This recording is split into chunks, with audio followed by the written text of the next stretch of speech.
Hai, kembali lagi bersama Cikgu Farida dalam PDPR Bahasa Melayu tahun 2. Tema pada hari ini ialah jati diri, patriotisme dan kewarganegaraan.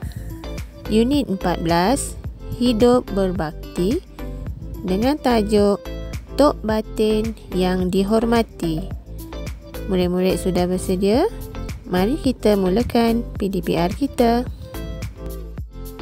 Pembelajaran pada hari ini berpandukan buku teks jilid 2, muka surat 12. Objektif pembelajaran pada hari ini ialah pada akhir pembelajaran, murid akan dapat menggunakan kata berimbuhan awalan dengan betul mengikut konteks dan membina ayat menggunakan perkataan berimbuhan awalan. Okey, sebelum kita bermula, kita imbas dahulu apa yang dimaksudkan dengan kata berimbuhan awalan. Kata berimbuhan awalan ialah imbuhan yang diletakkan pada awal perkataan. Apa contoh imbuhan tersebut? Ya, imbuhan me, mem, men, meng, menge dan ber. Kemudian diikuti dengan kata dasar selepasnya. Baiklah, kita lihat pula contoh-contoh kata berimbuhan awalan. Okey, cuba lihat contoh yang pertama. Imbuhan awalan me ditambah dengan kata dasarnya ialah lukis. Jadi perkataannya ialah melukis. Yang kedua, imbuhan mem ditambah dengan kata dasar beli. Perkataannya ialah membeli. Yang ketiga, imbuhan men ditambah dengan kata dasar cuci, jadi perkataan mencuci. Seterusnya, imbuhan awalan meng ditambah dengan kata dasar ajar, jadi perkataan berimbuhan awalannya ialah mengajar. Seterusnya, imbuhan awalan menge ditambah dengan kata dasar lap, perkataan berimbuhan awalannya ialah mengelap. Dan yang terakhir, imbuhan awalan ber ditambah dengan kata dasar jalan, menjadi perkataannya berjalan. Jadi suku kata yang berwarna merah itu ialah imbuhan awalan. Sekarang kamu boleh buka buku teks jilid 2 halaman 12. Aktiviti kita pada hari ini ialah melengkapkan petikan dengan perkataan berimbuhan awalan yang betul. Kita akan baca dan lengkapkan petikan ini bersama-sama. Tajuk petikan ini ialah Tok Batin yang Dihormati.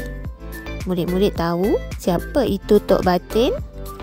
Tok Batin ialah ketua kampung bagi orang asli.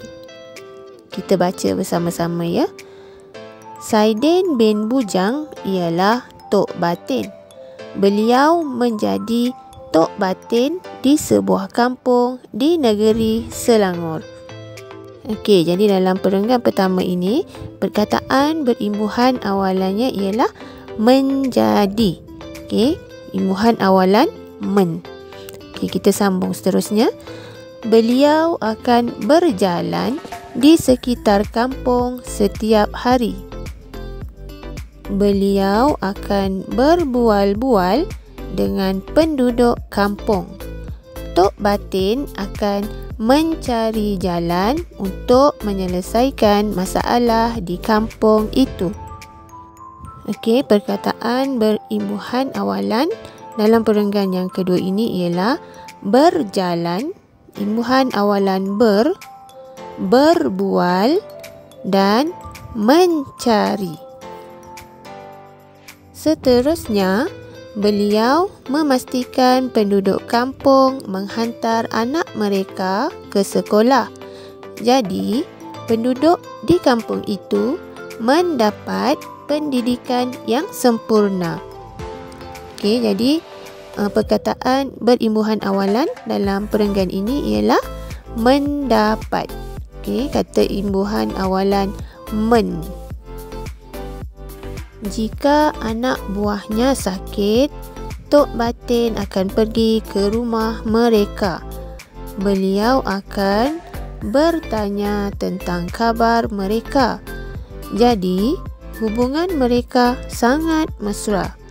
Okey, perkataan imbuhan awalan dalam perenggan ini ialah bertanya. Imbuhan awalan ber. Saidin suka akan tugasnya sebagai Tok Batin. Beliau berjanji akan membantu anak buahnya hingga berjaya. Dalam perenggan akhir ini terdapat dua perkataan berimbuhan awalan, iaitu berjanji, imbuhan awalan ber, dan membantu, imbuhan awalan mem. Baiklah murid-murid, cikgu harap murid-murid sudah faham dan dapat menggunakan kata berimbuhan awalan dengan betul melalui aktiviti yang telah kita buat sebentar tadi. Okey, untuk tugasan pada hari ini, sila buka buku aktiviti jilid 2, halaman 15 dan 16. Arahannya ialah tulis imbuhan awalan yang sesuai pada perkataan, kemudian bina ayat. Okey, terdapat gambar di situ. Kamu letakkan atau tuliskan imbuhan awalan pada setiap perkataan yang terdapat pada gambar. Kemudian bina ayat daripada perkataan berimbuhan awalan tersebut. Okey, begitu juga dengan aktiviti pada muka surat 16. Sama juga, tuliskan imbuhan pada perkataan, kemudian bina ayat. Okey, itu sahaja untuk hari ini. Kita jumpa lagi pada PDBR yang akan datang. Assalamualaikum. Bye.